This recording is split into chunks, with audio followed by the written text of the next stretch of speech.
माँ आदिशक्ति वेद माता और परम पूज्य गुरुदेव के श्री चरणों में सत सत वंदन करते हुए आइए प्रिय सज्जनों, आज के ऑडियो पॉडकास्ट की शुरुआत करते हैं, जिसमें आप सुनेंगे लदी हुई बकरियां।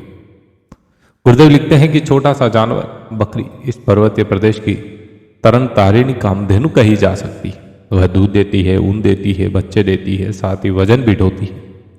आज बड़े बड़े बालों वाली बकरियों का एक झुंड रास्ते में मिला। लगभग 100-125 होगी। सभी लदी हुई थी। गुड़, चावल, आटा लाद कर वे गंगोत्री की ओर जा रही थी। हर एक पर उसके कद और बल के अनुसार 10-15 सेर वजन लदा हुआ था। माल असवाब की ढुलाई के लिए खच्चरों के अतिरिक्त इधर बकरियां ही साधन हैं। पहाड़ों की छोटी छोटी पगडंडियों पर दूसरे जानवर या वाहन काम नहीं कर सकते। सोचता हूं कि जीवन की समस्याएं हल करने के लिए बड़े बड़े विशाल साधनों पर जोर देने की कोई इतनी बड़ी आवश्यकता नहीं है जितनी की समझी जाती है, जबकि व्यक्ति साधारण उपकरणों से अपने निर्वाह के साधन जुटाकर शांतिपूर्वक रह सकता है। सीमित उद्योगीकरण की बात दूसरी है, पर यदि वे बढ़ते ही रहे तो इन बकरियों तथा उनके पालने वाले जैसे लाखों की रोजी रोटी छीनकर चंद उद्योगपतियों की कोठियों में जमा हो सकती। संसार में युद्ध की जो घटनाएं आज उमड़ रही है, उसके मूल में भी इस उद्योग व्यवस्था के लिए बाजार जुटाने, उपनिवेश बनाने की लालसा ही काम कर रही। बकरियों की पंक्ति देखकर मेरे मन में यह भाव उत्पन्न हो रहा है कि व्यक्ति यदि छोटी सीमा में रहकर जीवन विकास की व्यवस्था जुटाए तो इसी प्रकार शांतिपूर्वक रह सकता है, जिस प्रकार इन बकरियों वाले भोले भाले पहाड़ी रहते हैं। प्राचीन काल में धन और सत्ता का विकेंद्रीकरण करना ही भारतीय समाज का आदर्श रूप रहा।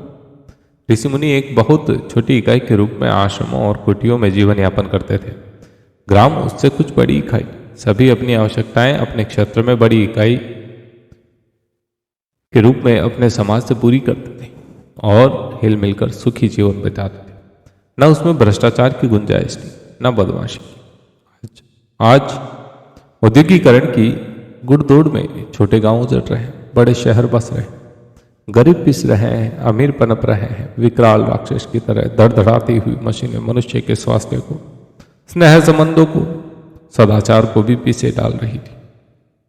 इस यंत्रवाद, उद्योगवाद, पूंजीवाद की नींव पर जो कुछ खड़ा किया जा रहा है, उसका नाम विकास रखा गया, पर अंततः यह विनाशी ही सिद्ध है, वही सिद्ध होगा।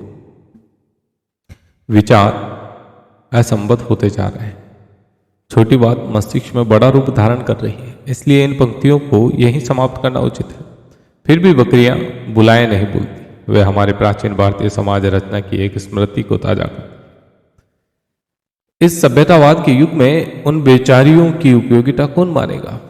पिछड़े युग की निशानी कहकर उसका उपहास ही होगा, पर सत्य सत्य ही रहेगा। मानव जाति जब कभी शांति और संतोष के लक्ष्य पर पहुंचेगी, तब धन और सत्ता का विकेंद्रीकरण अवश्य हो रहा होगा और लोग इसी तरह श्रम और संतोष से परिपूर्ण जीवन बिता रहे हैं, जैसे बकरी वाले अपने मैं करती हुई बकरियों के साथ बिताते हैं।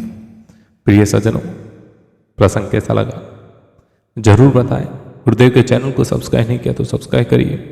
लाइक शेयर में कोई कंजूसी ना करे। अपने परिवारजनों और मित्रों को जरूर साझा करें प्रसंगों को। अगले ऑडियो पॉडकास्ट में साथियों आप सुनेंगे प्रकृति का रुद्राभिषेक। जय श्री राम।